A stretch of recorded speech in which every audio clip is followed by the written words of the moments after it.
नमस्कार, आप देख रहे हैं प्रजातंत्र टीवी हिंदी न्यूज चैनल। प्रजातंत्र टीवी हिंदी न्यूज चैनल के सभी दर्शकों को बहुत बहुत स्वागत है। मैं हूं आपके साथ खुशी। आइए शुरुआत करते हैं आज की कुछ खास खबरों से।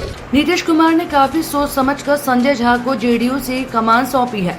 संजय झा को नीतीश कुमार के सबसे करीबी नेताओं में से एक माना जाता है। संजय झा अक्सर कई बीजेपी नेताओं के संपर्क में रहते हैं। बिहार की सियासत एक बार फिर से नीतीश कुमार की पार्टी जेडीयू चर्चा में आ गई है। दिल्ली में चल रही जेडीयू कार्यकारिणी की बैठक में एक अहम फैसला लिया गया। इस फैसले के तहत संजय झा को जेडीयू का राष्ट्रीय कार्यकारी अध्यक्ष नियुक्त किया गया। संजय झा को जिम्मेदारी मिलने के बाद अब सियासी जगत में चर्चा है कि आखिर संजय झा को ही ये जिम्मेदारी क्यों मिली है। तो आइए आपको समझाते हैं कि आखिरकार इस फैसले के पीछे वजह क्या है, नीतीश कुमार ने कैसे चक्रव्यूह रच दिया है। संजय झा को कार्यकारिणी अध्यक्ष नियुक्त करने का निर्णय महत्वपूर्ण है क्योंकि उन्हें भाजपा नेतृत्व के साथ अच्छे समीकरण के लिए भी जाना जाता है। पार्टी सूत्रों ने कहा कि संजय झा भाजपा से अच्छी डील हासिल करने और दोनों पार्टियों के बीच मैत्रीपूर्ण संबंध बनाए रखने के लिए उपयुक्त हैं। संजय झा कई भाजपा नेता के करीबी माने जाते हैं और ये भी कहा जाता है कि वह नीतीश कुमार के हर निर्णय में अपनी राय रखते हैं। माना ये भी जाता है कि संजय झा ने इस साल जनवरी में जेडीयू को एनडीए में शामिल कराने में अहम भूमिका निभाई थी। हालांकि इस तरह की आधिकारिक तौर पर कोई बात सामने नहीं आई है।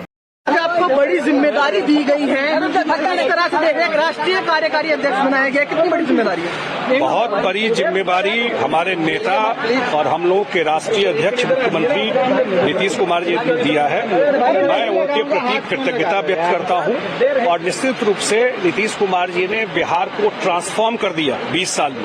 तो इनके काम को बात को लेकर के अन्य जगह भी जाना ये एक उद्देश्य रहेगा, लेकिन बड़ी जिम्मेवारी है। नेशनल एग्जीक्यूटिव की बेहद महत्वपूर्ण बैठक थी, कई मुद्दों के ऊपर चर्चा हुई, कुछ अहम विषय जिनके ऊपर चर्चा बताए नहीं, वो तो प्रस्ताव आपको दे देंगे। जो प्रस्ताव सब पास हुआ है उसको आप देख लीजिए। लेकिन अभी मेन यही है कि बिहार में जो चुनाव हुआ अभी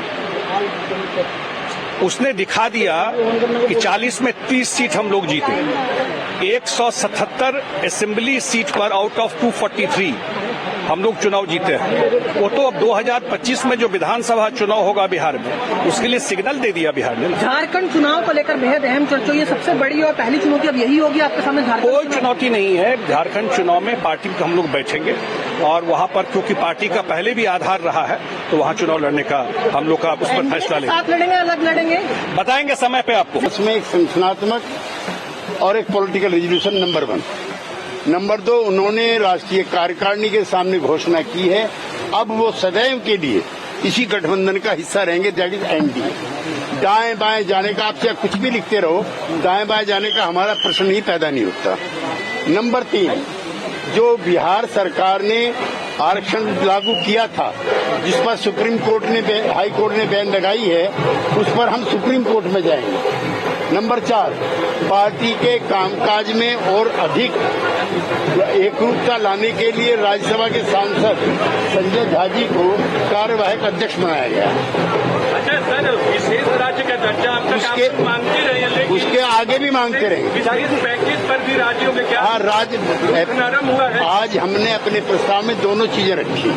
क्या स्टैंड को बदल दिया है? पहले विशेष राज्य का दर्जा, दोनों चीजें लिखी हुई आर्थिक पैकेज प्रस्ताव में दोनों चीजें लिखी हुई हैं, विशेष राज्य का दर्जा और स्पेशल इकोनॉमिक पैसेज के लिए हम लड़ते रहेंगे।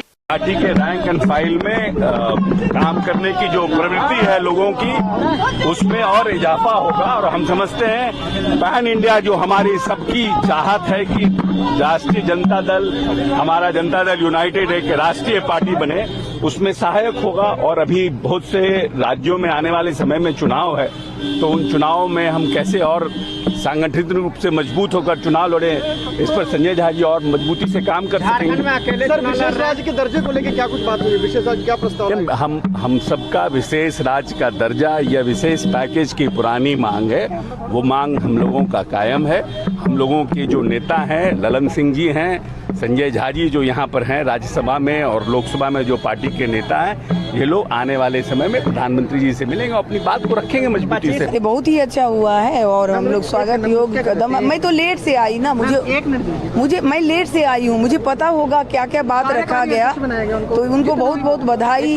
कार्यकारी अध्यक्ष संजय झा जी को बहुत बहुत बधाई आपके माध्यम से। और जो भी फैसला हुआ है अच्छा है, स्वागत योग्य है और हम लोग सबको मिलकर के पार्टी को मजबूती प्रदान